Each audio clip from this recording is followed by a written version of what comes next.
The telegram arrived on a Tuesday morning, carried by dust and desperation across 300 miles of Texas prairie. It changed everything, though not in the way anyone expected.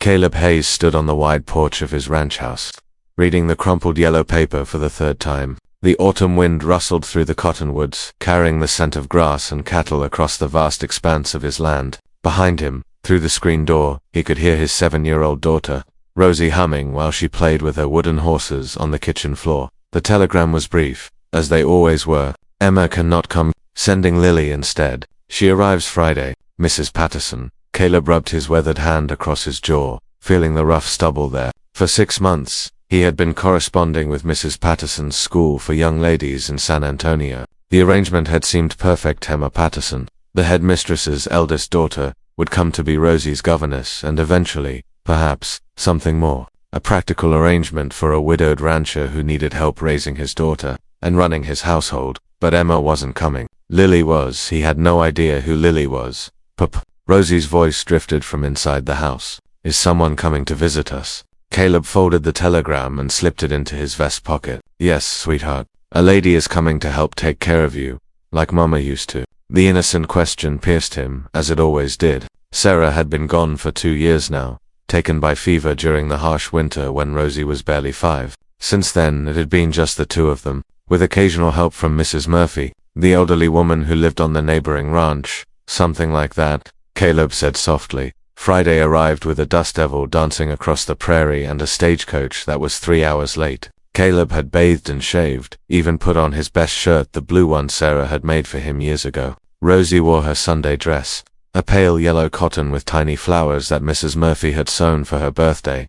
They stood together at the edge of town, watching as the stagecoach lurched to a stop in front of the general store. The driver climbed down, stretched his back, and began unloading bags and parcels. A middle-aged businessman emerged first, followed by an elderly woman with a stern face and a carpet bag.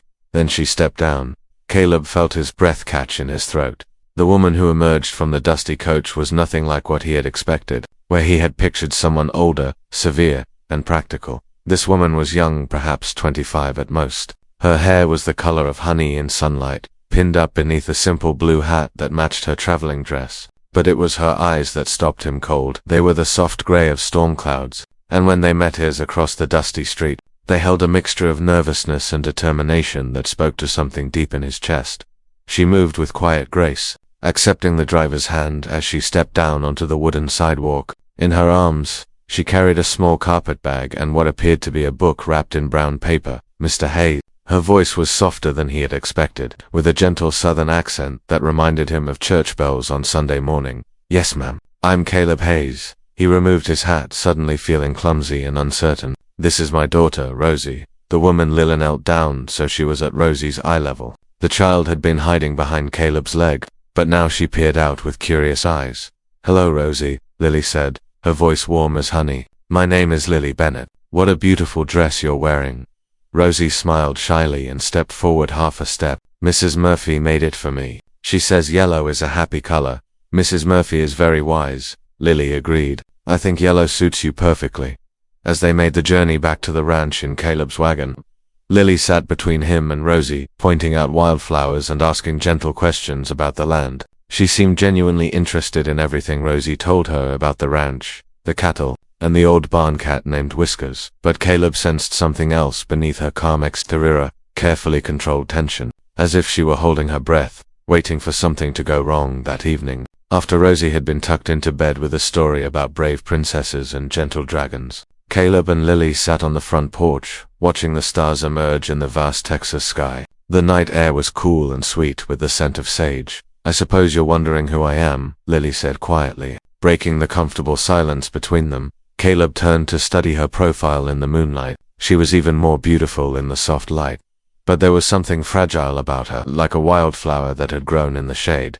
The telegram said Emma couldn't come, he said carefully. Are you her sister? Lily shook her head, a small smile playing at the corners of her mouth. No, I was a teacher at Mrs. Patterson's school. When Emma decided she couldn't leave, she's engaged to be married to a banker in San Antonio. Mrs. Patterson asked if I might be interested in the position. Instead, she paused, looking down at her hands folded in her lap. I hope you don't mind the deception, Mrs. Patterson thought it would be easier if the arrangements remained the same. She said you needed someone reliable and suitable.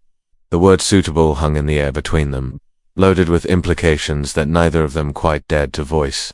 Why did you come? Caleb asked gently. Lily was quiet for a long moment, and when she spoke, her voice was barely above a whisper. Because I had nowhere else to go. The honesty in her words struck him like a physical blow. He had been expecting someone practical, someone looking for employment and perhaps eventually marriage. He hadn't expected someone who seemed as lost as he sometimes felt. My parents died when I was 16, she continued, her gaze fixed on the distant horizon. I've been working at the school ever since, teaching the younger girls their letters and numbers. But Mrs. Patterson is getting older, and she's been talking about closing the school. I needed to find something else, somewhere else to go.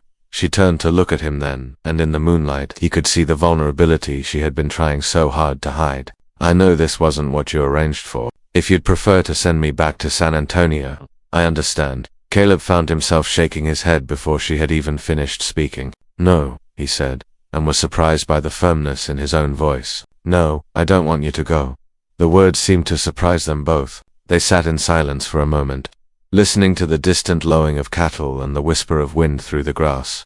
Rosie likes you, Caleb said finally.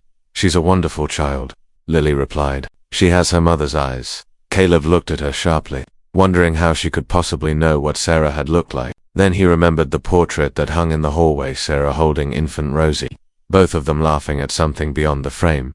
Yes, he said quietly, she does. The days that followed fell into a rhythm as natural as breathing. Lily proved to be everything Rosie needed and more patient with her lessons, creative in her play, gentle with her childish fears and enormous emotions. She taught Rosie to braid wildflowers into crowns and to read the stories in cloud formations. She helped her gather eggs from the chickens and taught her to make biscuits that were only slightly lopsided, but it was the way Lily fit into the quiet spaces of their life that amazed Caleb most. She didn't try to take Sarah's place, she created her own space, filled with her own particular brand of gentle warmth and quiet strength. And the evenings, after Rosie was asleep, they would sit on the porch and talk about everything and nothing. Lily told him about the books she loved, about the students she had taught, about her dreams of seeing the ocean someday. Caleb found himself sharing things he hadn't spoken of in years, his hopes for the ranch, his fears about raising Rosie alone, his memories of Sarah that were both precious and painful.